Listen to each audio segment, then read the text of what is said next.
every time Marquise like messes up or does something wrong, anytime any offensive lineman does something wrong, I don't think he like offensive linemen. If he could, he would play without him.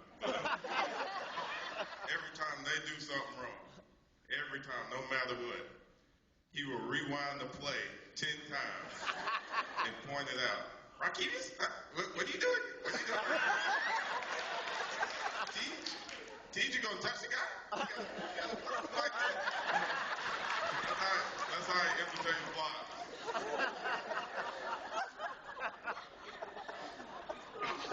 I just lost my job.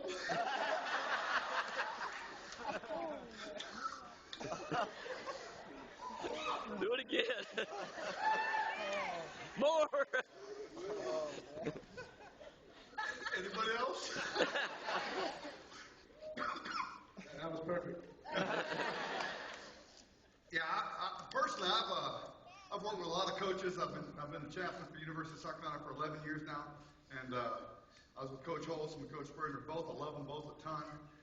Spurrier is different than what people think. His door is wide open. He's friendly. He yells at me. He calls me preacher, reverend, hey, reverend. He said, you don't mind if I call you reverend, do you? I said, as long as you don't mind if I call you coach. He said, oh, you're a funny preacher. I like funny preachers. And he has opened the door for he and I to talk and communicate. Comes to chapel every week. We have a voluntary chapel. What percentage of players come to chapel, y'all think? Go ahead and say it. 100%. 100%. And it's voluntary. Wow. You have to go all the way to get there. Amen. It's not mandatory at all. We're not allowed to have it mandatory. It shouldn't be mandatory either. And the whole team comes to chapel. We've been doing a series called Christian Man Laws this year. Man laws and how Christian men should man up and stop being sisters for Christ. Any of you guys have a favorite man law? What was your favorite man law this year? My favorite man law was Christian men are extreme. Why was it? Yeah, explain a little bit. Okay. Put me on the spot a little bit. Christian men are extreme. Christian men, we're unusual people. To stand up for Christ, you have to be strong. You got to be strong-willing. Not let somebody tell you what Christ is or tell you something wrong. You got to be strong. You got to be extreme, outgoing.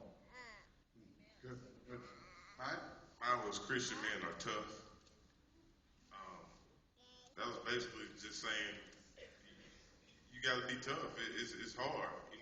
All the temptation and all the things you go through in life, you just got to be tough and stick with it. What do you guys, this is an open-ended question, but what do you guys think about Jesus for real? What do you think about Jesus? Nick?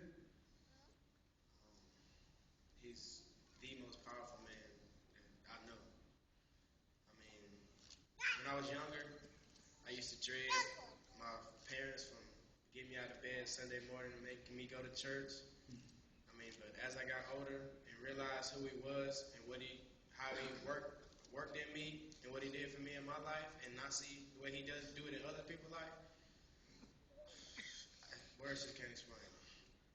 I just love him.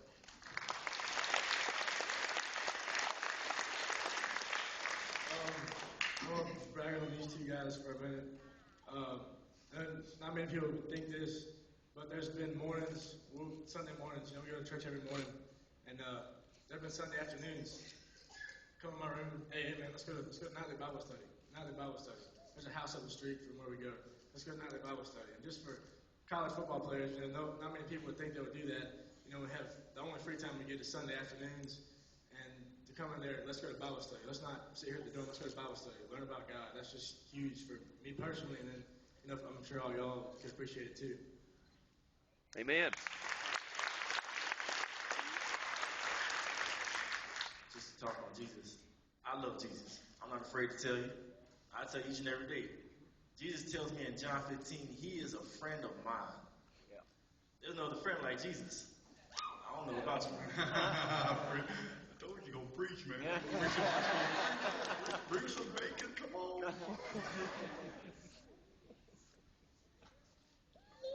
I love Jesus too. And, ever since we got there, it's been different. But Dylan has made an impact on my life. Just telling me let's go. And